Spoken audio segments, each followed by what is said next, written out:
This stuff right here is unicorn spit. It's a gel stain that comes in a bunch of wild and crazy colors. This subwoofer box has an inner baffle that's made out of plywood. The idea here is to stain that inner baffle with something bright and bold and then cover the rest of the box in a more subdued color like light gray carpet that was popular back in the 90s. The goal here is to create eye-popping and contrasting colors. And when all that's done, we're gonna wire up these budget subwoofers and see just how much power they can handle. I was so excited to try out this unicorn spit that I got everything out of order. I should have done this part first. Here I'm trimming out the port and I'm gonna give that port a round over, and you wanna do all of this before you start any of the finishing work. Here in this shot, you'll notice that the unicorn spit has dried, and when it dries, it looks chalky. That's normal. If you want your unicorn spit to be a bright and shiny color, you've gotta put some type of clear coat over the top of it. Just keep in mind you're not supposed to use a water-based clear coat with this stuff, so you'll need something like epoxy or an oil-based polyurethane. Now that the poly is on, I can honestly say that this is the single ugliest thing I've ever made in my entire life. This crap is hideous. I really screwed that up. After looking back on it, I see where I made my mistakes. So I figured I might as well tell you what they were so that you can avoid making those same mistakes yourself. First, I used the wrong kind of plywood. This piece is left over from some shop furniture. It doesn't have a good veneer on it like the birch plywood's gonna have, so this is not something you should ever try to stain. Second, if you want to paint or stain an inner baffle like this, do yourself a huge favor and do that before you install the outer baffle. I did that on this box right here with a pair of 8-inch Savard subs. What you can do is tape off the point you don't want painted and use wood glue to attach the outer baffle. If you end up painting or staining the entire inner baffle, then you can just use construction adhesive to attach that outer baffle. Third, make sure you delete the unicorn spit with water or something else so that it can soak into the wood. The advice I read online says anywhere from 10 to 70%, so how much, I don't know. Another trick that I use with these speakers right here on your screen is to dilute it with a water-based poly. If you do that, then you don't have to seal it with an oil-based poly, you can seal it with a water-based poly. And you do need to seal it with something. It needs a clear coat on top or it's gonna look chalky. If you end up going with an oil-based poly, make sure you thin it and use a really good brush. The big downside to the oil-based poly is it needs 24 hours to dry between coats. One coat's plenty to make it shine, but if you want it to be durable, you're going to need to build up multiple layers, which means multiple days to finish your subwoofer box. And because of that really long dry time, I'm not going to recommend that you use the oil-based poly. I'm going to recommend that you dilute it in the water-based poly and then seal it with more of the same. So now that I've completely screwed up this enclosure, I've got to do something to fix it. I just so happen to have some red vinyl left over from another project, and that red vinyl turns out to be a really close match to the red stitching on the subwoofer. And as luck would have it, I've got some red spray paint sitting on a shelf that also appears to be a really close match to the vinyl and the stitching on the subwoofer. So that's what we're going to use, and I'm going to cover the rest of the box with black carpet to get that high contrast look. I got this carpet from Parts Express. I like to buy it 10 yards at a time so I can get a quantity discount. But you don't need to do that. You can use the code DIY5 and just buy how much you need for whatever project you're working on. To stick the carpet to the box, I'm going to use some of this Landau Top and Trim adhesive. Now this is really good stuff, but I only recommend that you use it if you know you're going to use a lot of it. A gallon jug of this stuff is pretty expensive and it will eventually dry out. So if you just need enough for one project, I'm going to recommend you try the spray can version. That's the way to go for a casual DIYer, because then you don't need to invest in a sprayer or an air compressor. You can see in this shot right here that I taped off the port before I started spraying. That takes extra time, but you will be glad you did that later on. Make sure you peel that tape off before you try to adhere the carpet to the area around the port. Again, you'll be glad you did that. Nothing sucks like trying to pull tape out of this sticky adhesive.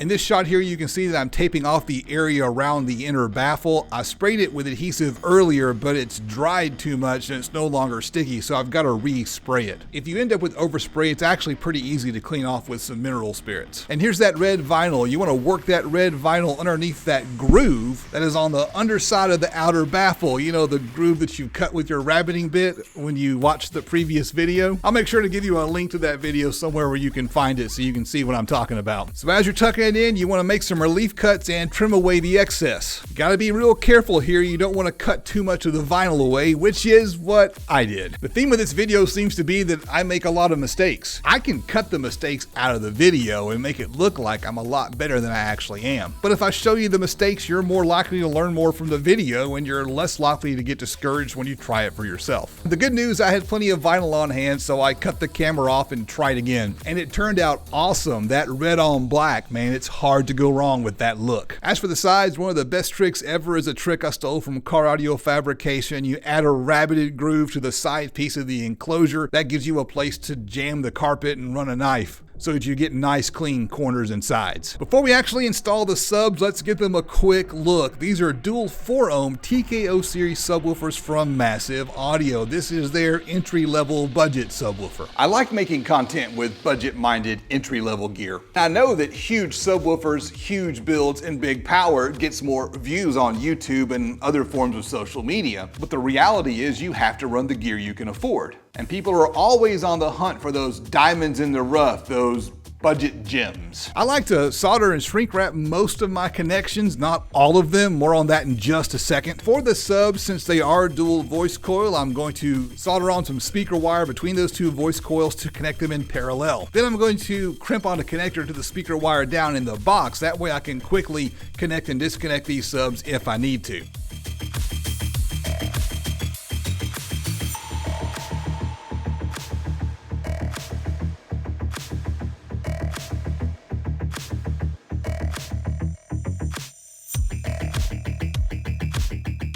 I've had this crimper right here for literal decades. When I first installed a subwoofer back in the 1990s, and I never had good luck crimping with this style. So when I got back into this stuff, I went with this style right here, and it's been imperfect. I bought this one a few years ago. This is a Titan, and the way this one works is it's color-coded, yellow, blue, and red. So what you do is you grab your wire, and you grab your blue crimp-on connector, then you grab your crimper, and it's blue, so you set it on the blue setting, which is the middle setting. I always find myself turning it upside down so it's not facing me. So that's the blue one, and give it a crimp. What I have found over the years is I don't get a solid crimp with these on the blue. So just take a second and crimp it again on the red.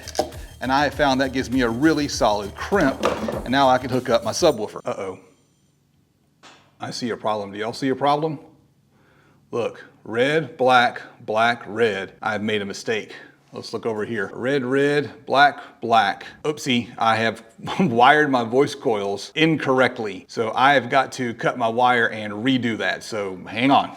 Okay, I'm gonna put in the screws, and I know I'm tempting fate. The right way to do this is to grab a center punch and go around and punch out your holes. I'm obviously not doing that, so shame on me. Now, the other thing that I like to do is I like to move in a crisscross pattern. So I did here, and now I'm gonna go right across and do this one over here. And with two of them screwed in, the subwoofer is in place. Now I'll go and I'll drill out all the holes over here and then screw in crisscross. And I'm gonna work on this sub over here as well. So same thing, start here, drill that pilot hole, pop in a screw,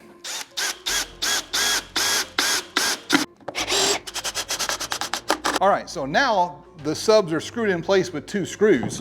And now I can grab the drill and just go drill everything and then screw everything. And I'm gonna turn the fan back on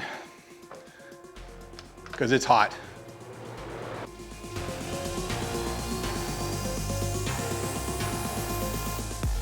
You may have noticed that I've worked in some first-person perspective shots. I was able to get those from this little camera right here that I was able to purchase thanks to the generous support of my patrons and my channel members. So here's a big shout out to all of my supporters, and a bonus shout out to $25 and up patrons Timothy, Jonathan, JD America, Bo, Joaquin, and the God King Toro. How's that for a username? If you want to help support DIY content, you can click right up here and join us over on Patreon. Okay, wow, I am blown away. I am really happy by the way this turned out. This went from being the absolute ugliest box I've ever made to one of the best looking boxes I've ever made. Let's grab the DATs and check the tuning frequency before we test bump it and see how much power these cheap subs can handle.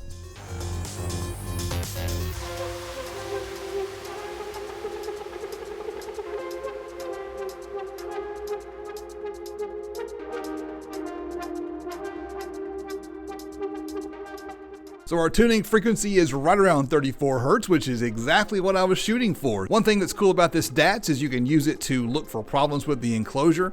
There's a little ripple here between about 80 and 150 Hertz, so I've got some kind of resonance. I'm not sure what it is, what caused it, or even if it's audible. So let's throw some power at these things and see what happens. Here I'm playing a 40 Hertz test tone, and the goal is to gradually and slowly turn up the power until I get to right about 600 watts or maybe a little bit more. I've got 3 clips on the screen. I tried my best to synchronize them as close as possible so you can get a real-time idea of the power and SPL.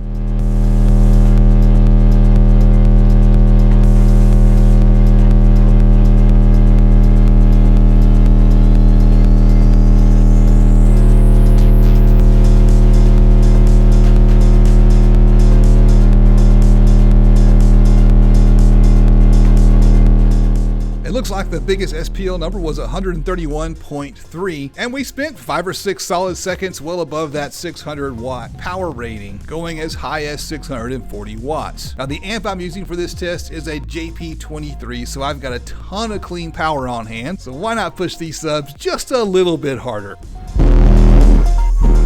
If you rewind a bit, you'll notice we did a 133.3 and we peaked at about 2,170 watts. It's not at all unusual for subwoofers to handle a short burst like that with no problems. Let's try another run at just a hair over rated power and see what we get.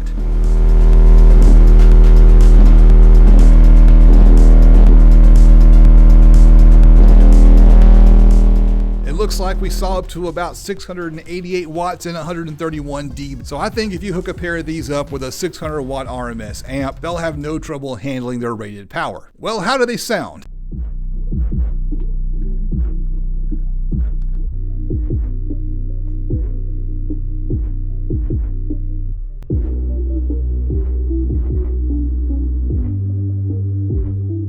I can't give you an honest, unbiased answer because I usually do my sound quality test with my front stage connected, and I'm having some trouble with my front stage, so it's currently disconnected. I'm working on another video to show you what's going on with that. So here's what it sounds like with just the subwoofers.